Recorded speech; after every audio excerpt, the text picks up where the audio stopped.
রাষ্ট্রের চূড়ান্ত আইনদাতা হুকুমদাতা কে থাকবেন? আল্লাহ। রাষ্ট্রের আইনের ভিত্তি কি হবে? আল্লাহর বিধান, একদম পরিষ্কার। এখানে কোনো বিকৃত ব্যাখ্যার সুযোগ নেই।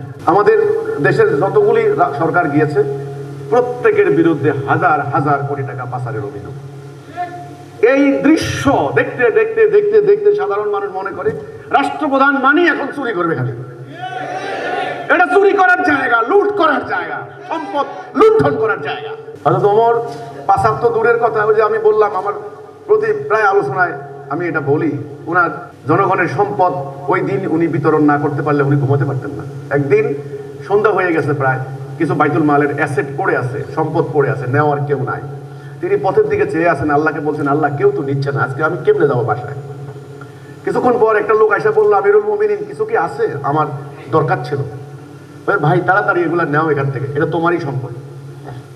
সব গোডাউন খালি করার পরে সাথে সাথে সেজদায় গিয়ে বললেন, আল্লাহ রাব্বুল আলামিন তুমি আমাকে বাঁচিয়েছো, এই সম্পদ রেখে আমি ঘুমাতে পারতাম না আজকে, আমি কি জবাব দিব তোমাকে? এই আমিরুল মুমিনিন যখন বলতেন ফুরাত নদীর তীরে একটা কুকুরও যদি না খেয়ে মারা যায় আমি ওমরকে দায়ী করতে হবে, দায়ী করবেন আল্লাহ। নিজের স্ত্রীকে নিয়ে তিনি যখন দায়ের কাজ করতে বের হন, নিজের পিঠে আটার বস্তা নিয়ে যখন মানুষের রাতের বেলায় ক্ষুধার্তের ক্ষুধা নিবারণ করার জন্য বের হন, তোমরা সেই রাষ্ট্রপ্রধান হারিয়েছ, সেই আদর্শ হারিয়েছ, সেই ব্যবস্থা হারিয়েছ, যেই ব্যবস্থা তোমাদের রাষ্ট্রপ্রধানকে এরকম করবে তোমরা হারিয়েছ। হে মুসলমান, তোমরা দুনিয়াকে লিড দেওয়ার কথা ছিল, এই আদর্শ আসমান থেকে আল্লাহ রাব্বুল আলামিনের দেওয়া আদর্শ, ঐশী বিধান, পবিত্র বিধান, এটাকে বাস্তবায়ন করেছেন একজন শ্রেষ্ঠ রাসূল, শ্রেষ্ঠ মহামানব, যার জীবনীতে পক্ষপাতিত্বের কোনো অভিযোগ নাই, দুর্নীতির কোনো আস্তাগফিরুল্লাহ কোনো অভিযোগ নাই, অবিচারের কোনো অভিযোগ নাই, লুণ্ঠনের কোনো অভিযোগ নাই। রাষ্ট্রপ্রধান তোমরা দেখেছো, তোমরা শুধু ওনাকে রাসূল হিসেবে জানো। কোন রাষ্ট্রপ্রধান আছে থুতু নিক্ষেপ করার সাথে সাথে জনগণ গায়ে মেখে নেয়, থুতু গায়ে মেখে নেয়, খাবারের উচ্ছিষ্ট থাকলে সেগুলো সঙ্গে সঙ্গে খেয়ে নেয়। এগুলি কি এমনি এমনি হয়েছে? এমনি এমনি হয়েছে? আজকে যদি এটা বলতা তোমরা যে ওনাদের হাতে কোনো ক্ষমতা ছিল না, ওনারা শুধু ধর্মগুরু ছিলেন ইউরোপের পোপদের মতো, না, ওনাদের আন্ডারে দুর্দান্ত সেনাবাহিনী, ওনাদের আন্ডারে হাজার হাজার লক্ষ লক্ষ বর্গ মাইল। রাসূলুল্লাহ যখন বিদায় হজ ভাষণ দেন তখন ওনার পায়ের নিচে 12 লক্ষ বর্গ মাইল, 12 লক্ষ বর্গ মাইলের শাসক রাষ্ট্রপ্রধান।